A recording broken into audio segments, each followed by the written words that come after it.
जय गौर श्री राधा रमणो विजयते। आज हम लोग अध्ययन करेंगे श्रीमद् भगवद गीता के अध्याय 9 के श्लोक संख्या 15 और 16 का। तो चलिए प्रारंभ करते हैं गीता के 9वें अध्याय का 15वां श्लोक। ज्ञान यज्ञेन चाप्यन्ये यजन्तो मामुपासते एकत्वेन पृथक्त्वेन बहुधा विश्वतो मुखम। आइए अब इसके शब्दार्थ को देखते हैं। ज्ञान यज्ञेन अर्थात ज्ञान यज्ञ के द्वारा, च माने और, अपि अर्थात भी, अन्ये अर्थात अन्य, यजन्तः पूजा, माम अर्थात मेरी, उपासते अर्थात पूजा करते हैं या उपासना करते हैं, एकत्वेन अर्थात अविभेदित एकता, पृथक्त्वेन अर्थात पृथक रूप से, बहुधा अर्थात विविध, विश्वतो मुखम अर्थात ब्रह्मांडीय रूप। तो ये रहा शब्दार्थ। आइए अब इसके अनुवाद को जानते हैं। इसका अनुवाद है, भगवान श्री कृष्ण अर्जुन से कह रहे हैं, अन्य लोग ज्ञान के विकास के यज्ञ में संलग्न होकर अनेक विधियों से मेरी पूजा करते हैं। कुछ लोग मुझे अविभाज्य एकता के रूप में देखते हैं जो उनसे भिन्न नहीं है, जबकि अन्य लोग मुझे उनसे पृथक मानते हैं। फिर भी अन्य लोग मेरे विराट रूप की अनंत अभिव्यक्तियों में मेरी पूजा करते हैं। मित्रों, इसके भाव को समझने से पूर्व हम यह समझ लेते हैं कि हमने कल क्या पढ़ा था। कल का अनुवाद जो था उसमें हमने जाना था, भगवान श्री कृष्ण अर्जुन से कह रहे थे कि जो दृढ़ निश्चयी होते हैं, जो महात्मा जन दृढ़ निश्चय पूर्वक निरंतर मेरा ही स्मरण करते हुए, मेरे ही नाम और गुणों का कीर्तन करते हुए तथा मेरी प्राप्ति के लिए यत्न करते हुए, मुझे बारंबार प्रणाम करते हुए, सदा मेरे ही ध्यान में युक्त होकर अनन्य प्रेम से मेरी उपासना करते हैं, ऐसे लोगों के लिए मैं सहज ही सुलभ हूँ। यहाँ तक हमने पढ़ा था। और आज का जो श्लोक है इसका अनुवाद है, भगवान श्री कृष्ण कह रहे हैं कि जो दूसरे ज्ञान योगी मुझ निर्गुण निराकार ब्रह्म का ज्ञान यज्ञ के द्वारा अभिन्न भाव से पूजन करते हुए मेरी उपासना करते हैं, और दूसरे मनुष्य बहुत प्रकार से स्थित मुझ विराट स्वरूप परमेश्वर की पृथक भाव से उपासना करते हैं। कहने का भाव समझिए मित्रों, भगवान श्री कृष्ण क्या कहना चाह रहे हैं। जैसे कुछ लोग इसलिए उपासना करते हैं ताकि उन्हें अपने व्यापार में लाभ प्राप्त हो सके, इसके लिए पूजा करते हैं कि हे परमात्मा, मैंने यह एक बिजनेस किया है या फिर कोई व्यापार किया है तो इसमें मुझे लाभ मिले। और एक तो दूसरे जो प्रवृत्ति के लोग होते हैं वे यह सोच करके पूजा अर्चना करते हैं कि मुझे परमात्मा से एकत्व स्थापित करना है, उनमें ही एक हो जाना है, और जो दूसरे सब कुछ मुझे अलग रख करके यानी मुझे समर्पण करके निष्काम भाव सेवा भाव से मुझे उपासते हैं या मेरी पूजा करते हैं तथा बहुत प्रकार से मेरी पूजा या उपासना करते हैं, क्योंकि एक ही यज्ञ के ये सभी ऊंचे नीचे स्तर हैं। यज्ञ का आरंभ सेवा से ही होता है, किंतु उसका अनुष्ठान कैसे होता है इसको जानेंगे। योगेश्वर श्री कृष्ण कहते हैं कि यज्ञ मैं करता हूँ, और यदि महापुरुष रथी ना हो तो यज्ञ पार नहीं लगेगा। यानी यदि आपका रथी, विशेष रूप से हमारे जीवन का रथ कौन चला रहा है यह जानना अति महत्वपूर्ण है, क्योंकि जब हमारा रथी सही होता है, ज्ञानी होता है, एक महापुरुष होता है, तो हमारे जीवन का जो रथ है वह सही मार्ग पर चलता है और हमें अपने गंतव्य तक भी बहुत ही सरलता से पहुंचा देता है। तो अर्जुन के रथी थे भगवान श्री कृष्ण, जो उनका रथ चला रहे थे महाभारत में युद्ध के दौरान।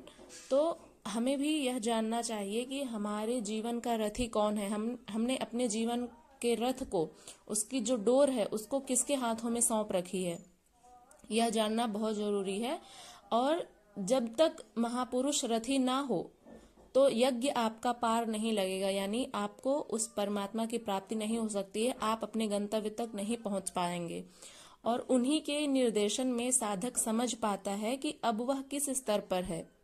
जैसे भगवान श्री कृष्ण उन्हें अर्जुन को जगह जगह पर यानी हर मोड़ पर उनको समझा रहे थे कि क्या करना चाहिए क्या नहीं करना चाहिए। अर्जुन जब व्यथित हो गए थे तो भगवान श्री कृष्ण उन्हें अपने उपदेशों के द्वारा उनको प्रोत्साहन देते थे कि हे अर्जुन, तुम एक वीर योद्धा हो और तुम्हें इस वक्त तुम्हारा जो कर्तव्य है वह है युद्ध करना, इसलिए तुम अपना धैर्य मत खो और इस युद्ध क्षेत्र में आए हो तो अपना जो युद्ध है उसको करो और मुझ में ही अपना जो मन है उसमें स्थापित करके, अपने मन में मुझे स्थापित करके अपने युद्ध को करो।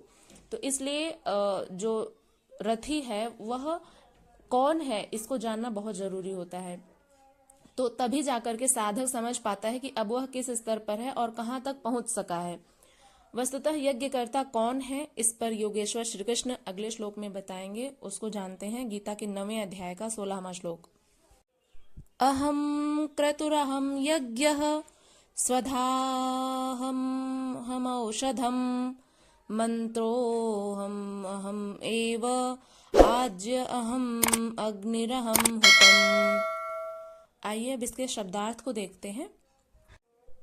अहम अर्थात मैं, क्रतुः अर्थात वैदिक अनुष्ठान करने वाला, यज्ञः अर्थात यज्ञ, स्वधा अर्थात आहुति, अहम अर्थात मैं, औषधिम अर्थात औषधीय जड़ी बूटी, मंत्र अर्थात वैदिक मंत्र, एव अर्थात ही, आज्यम अर्थात घृत या घी, अग्नि अर्थात अग्नि, अहम माने मैं, हुतम अर्थात आहुति देने वाला कर्म।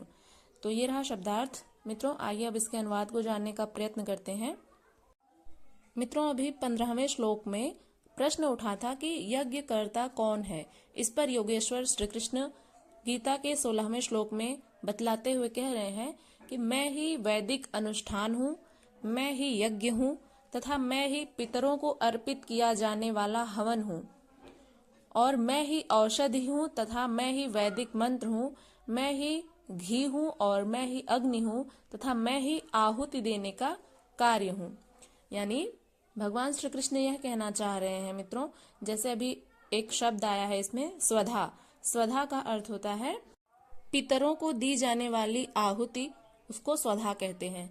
तो इसमें भगवान श्री कृष्ण यह कहना चाह रहे हैं कि मैं ही यानी श्री कृष्ण ही क्रतु हैं और जो यज्ञ अनुष्ठान को करने वाले होते हैं वे, और यज्ञ भी श्री कृष्ण ही हैं। स्वधा, औषधि में मंत्र, ये सब भी योगेश्वर श्री कृष्ण है, मंत्र भी वही है श्री कृष्ण, घृत, अग्नि और हवन रूपी जो क्रिया है वह भी भगवान श्री कृष्ण ही है। ऐसा वे गीता के 9वें अध्याय के 16वें श्लोक में बता रहे हैं कि कर्ता मैं हूँ। वस्तुतः कर्ता के पीछे जो प्रेरक के रूप में सदैव संचालित करने वाला ईष्ट ही होता है। इस सृष्टि में जो कुछ भी कर्म हो रहा है इसमें कर्ता के पीछे जो प्रेरक के रूप में सदैव संचालित करने वाले, इसको संचालित करने वाले जो होते हैं वे ईष्ट ही होते हैं। इसलिए हमारे जीवन में एक ईष्ट का होना बहुत ही अनिवार्य है, आवश्यक है और कोई एक ही ईष्ट होने चाहिए। तो बदलना नहीं चाहिए बार बार। जैसे लोग, अभी हमने कल के श्लोक में इसका वर्णन किया था कि जैसे एक देवी देवता से यदि बात नहीं बनती है तो लोग देवताओं को भी बदल देते हैं। तो ऐसा नहीं होना चाहिए। कोई एक इष्ट होने चाहिए जिनमें आपकी अटूट श्रद्धा और विश्वास हो। यहाँ पर समझने का भाव यह है कि भगवान श्री कृष्ण कह रहे हैं कि कर्ता द्वारा जो पार लगता है वह मेरी ही देन है। यज्ञ मैं हूँ, यज्ञ आराधना की विधि विशेष है। पूर्ति काल में यज्ञ जिसका सृजन करता है उस अमृत को पान करने वाला पुरुष सनातन ब्रह्म में प्रवेश पा जाता है। स्वधा में भी मैं ही हूँ, यानी जो स्वधा है पितरों को दी जाने वाली आहुति, वह भी मैं ही हूँ। अर्थात अतीत के अनंत संस्कारों को विलय करना, उन्हें तृप्त कर देना मेरी ही देन है। भव रोग, यानी भव अर्थात यह संसार जो है, इस संसार को रोग से मिटाने वाली औषधि भी मैं ही हूँ। मुझे पाकर लोग इस रोग से निवृत्त हो जाते हैं। यानी जब भी हमें हमारे शरीर में कोई भी व्याधि लगती है तो हम जो औषधि ग्रहण करते हैं उसमें भी भगवान श्री कृष्ण कह रहे हैं कि वह औषधि भी मैं ही हूँ, जिसको ग्रहण करके आप स्वस्थ हो जाते हैं। और मन को श्वास के अंतराल में निरोध करना, रोकना, निरोध का अर्थ होता है रोकना, तो मन को श्वास के अंतराल में रोकना ही मेरी ही देन है। इस निरोध क्रिया में तीव्रता लाने वाली वस्तु यानी आज्य, आज्य का अर्थ है घृत, हमने अभी बताया। तो वह जो घृत है वह भी मैं ही हूँ। मेरे ही प्रकाश में मन की सभी प्रवृत्तियां विलीन होती हैं। जो भगवान श्री कृष्ण का प्रकाश है, ज्ञान रूपी प्रकाश जब फैलता है तो उसमें मन की जो सभी प्रवृत्तियां रहती हैं वह विलीन हो जाती हैं। हवन अर्थात समर्पण, जब हम हवन करते हैं, स्वाहा स्वाहा इस प्रकार से मंत्र उच्चारण करके, स्वाहा इस प्रकार का जब उच्चारण होता है तो घृत आदि जो भी यज्ञ या हवन की जो सामग्री रहती है उसको हम अग्निकुंड में डालते हैं स्वाहा इस शब्द का उच्चारण करते हुए। तो वह जो हवन होता है, हवन का अर्थ होता है समर्पण, यानी किसी को हम कुछ समर्पित कर रहे हैं, कुछ दे रहे हैं, तो वह जो हवन है वह भी भगवान श्री कृष्ण कह रहे हैं कि वह जो समर्पण का भाव है वह भी मैं ही हूँ। यहाँ योगेश्वर श्री कृष्ण बार बार मैं हूँ यह कह रहे हैं।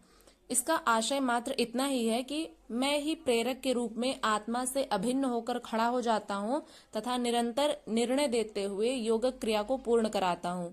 इसी का नाम विज्ञान है। अब जब तक इष्ट देव रथी होकर श्वास प्रश्वास पर रोकथाम न करने लगे तब तक भजन आरंभ ही नहीं होता है। कोई लाख आंखें मूंद करके भजन करे, आंखें बंद कर ले भजन करे और शरीर को तपा डाले, लेकिन जब तक हम जिस परमात्मा की हमें चाह है, वह जिस स्तर पर हम खड़े हैं, जिस सतह पर हम खड़े हैं, उस स्तर पर उतरकर आत्मा से अभिन्न होकर जागृत नहीं हो जाता, तब तक सही मात्रा में भजन का स्वरूप समझ में नहीं आता है। यानी कहने का भाव यह है कि हम जिस सतह पर खड़े होकर के आराधना करते हैं, जब तक उस स्तर पर उतरकर आत्मा से अभिन्न होकर के जागृत नहीं हो जाते हैं, तब तक सही मात्रा में भजन का जो स्वरूप है वह हमें समझ में नहीं आएगा। इसलिए मेरे स्वरूप को पकड़ो, भगवान श्री कृष्ण कह रहे हैं कि मेरे स्वरूप को पकड़ो और मैं ही तुम्हें वो सब कुछ चीजें दूंगा जो तुम्हें चाहिए। यानी आत्मा को क्या चाहिए होगा, आत्मा का जो अंतिम लक्ष्य है परमात्मा की प्राप्ति, तो वह सहज ही सुलभ हो जाएगी। ऐसा हमने पिछले कई श्लोकों में पढ़ा है, जिसमें भगवान श्री कृष्ण बार बार यह बता रहे हैं कि जो मेरा ही निरंतर चिंतन करते रहते हैं, मेरे नाम का स्मरण करते रहते हैं, मेरी ही आराधना करते हैं, एकमात्र मुझे ही अपने चित्त में धारण किए हुए रहते हैं और अपने कर्म को निरंतर करते रहते हैं, ऐसे लोगों के लिए मैं सहज ही सुलभ हूँ। तो इसीलिए भगवान श्री कृष्ण इस श्लोक में भी कह रहे हैं कि हे पार्थ, मेरे ही स्वरूप को पकड़ो, मैं तुम्हें वह सब चीजें दूंगा जिससे तुम्हारे आत्मा का उत्थान हो सके। अब श्री कृष्ण कहते हैं कि यह सब कुछ मुझसे ही होता है। जाहिर सी बात है कि यह संपूर्ण सृष्टि उन्हीं से ही उत्पन्न होती है और उन्हीं में ही विलीन हो जाती है। तो मित्रों, ये रहा आज का अनुवाद। आपको यदि समझ में आया हो तो एक लाइक अवश्य करिएगा, इसे अपने मित्रों तक अवश्य ही शेयर करिएगा, ताकि गीता के ज्ञान का प्रकाश सभी के हृदय को प्रकाशित कर सके और हमारा जो उद्देश्य है, हमारा जो प्रयत्न है, वह भी सार्थक हो सके। तो मित्रों, चलिए मिलते हैं अगली वीडियो के साथ। तब तक के लिए अपना ध्यान रखिएगा। हरे कृष्णा, नमः संस्कृताय।